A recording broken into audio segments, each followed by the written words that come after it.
الرحمن الرحيم. الحمد لله رب العالمين، الصلاة والسلام على سيد الأنبياء والمرسلين، أما بعد، فأعوذ بالله من الشيطان الرجيم.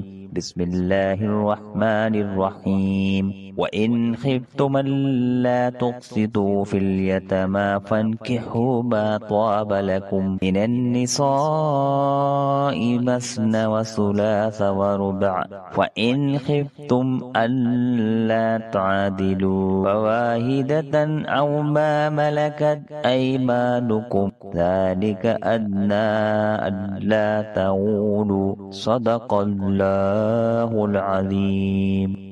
ترجمہ کنز ایمان۔ اور اگر تمہیں اندیشہ ہو کہ یتیم لڑکیوں میں انصاف نہ کرو گے تو نکاح میں لاؤ جو عورتیں تمہیں خوش آئیں، 2 اور 3 اور 4۔ پھر اگر ڈرو کہ 2 بیویوں کو برابر نہ رکھ سکو گے تو ایک ہی کرو، یا کنیزیں جن کے تم مالک ہو، یہ اس سے زیادہ قریب ہے کہ تم سے ظلم نہ ہو۔ تفسیر سیرۃ الجنان۔ وَإِنْ خِفْتُمْ، اور اگر تمہیں ڈر ہو۔ اس آیت کے معنی میں چند اقوال ہیں۔ نمبر 1، امام حسن بصری رحمۃ اللہ تعالی علیہ کا قول ہے کہ پہلے زمانے میں مدینے کے لوگ اپنی زیر سرپرستی یتیم لڑکیوں سے ان کے مال کی وجہ سے نکاح کر لیتے، حالانکہ ان کی طرف انہیں کوئی رغبت نہ ہوتی تھی۔ پھر ان یتیم لڑکیوں کے حقوق پورے نہ کرتے اور ان کے ساتھ اچھا سلوک نہ کرتے اور ان کے مال کے وارث بننے کے لیے ان کی موت کے منتظر رہتے۔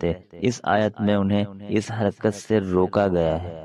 تیسرا قول یہ ہے کہ لوگ یتیموں کی سرپرستی میں تو نا انصافی کرنے سے ڈرتے تھے، لیکن بہت سے نکاح کرنے میں کچھ خطرہ محسوس نہیں کرتے تھے۔ انہیں بتایا گیا کہ جب زیادہ عورتیں نکاح میں ہوں تو ان کے حق میں نا انصافی سے بھی ڈرو، جیسے یتیموں کے حق میں نا انصافی کرنے سے ڈرتے ہو، اور اتنی ہی عورتوں سے نکاح کرو جن کے حقوق ادا کر سکو۔ کہ لوگ یتیموں کی سرپرستی کرنے سے تو نا انصافی ہو جانے کے ڈر سے گھبراتے تھے، لیکن زنا کی پرواہ نہ کرتے تھے۔ انہیں بتایا گیا کہ اگر تم نے ناانصافی کے اندیشے سے یتیموں کی سرپرستی سے گریز کرتے ہو، زنا سے بھی خوف کرو، اور اس سے بچنے کے لیے جو عورتیں تمہارے لیے حلال ہیں ان سے نکاح کرو اور حرام کے قریب مت جاؤ۔ یہ ہے کہ لوگ یتیموں کی سرپرستی میں تو ناانصافی کرنے سے ڈرتے تھے، لیکن بہت سے نکاح کرنے میں کچھ خطرہ محسوس نہیں کرتے تھے۔ انہیں بتایا گیا کہ جب زیادہ عورتیں نکاح میں ہوں تو ان کے حق میں ناانصافی سے بھی ڈرو، جیسے یتیموں کے حق میں ناانصافی کرنے سے ڈرتے ہو، اور اتنی ہی عورتوں سے نکاح کرو جن کے حقوق ادا کر سکو۔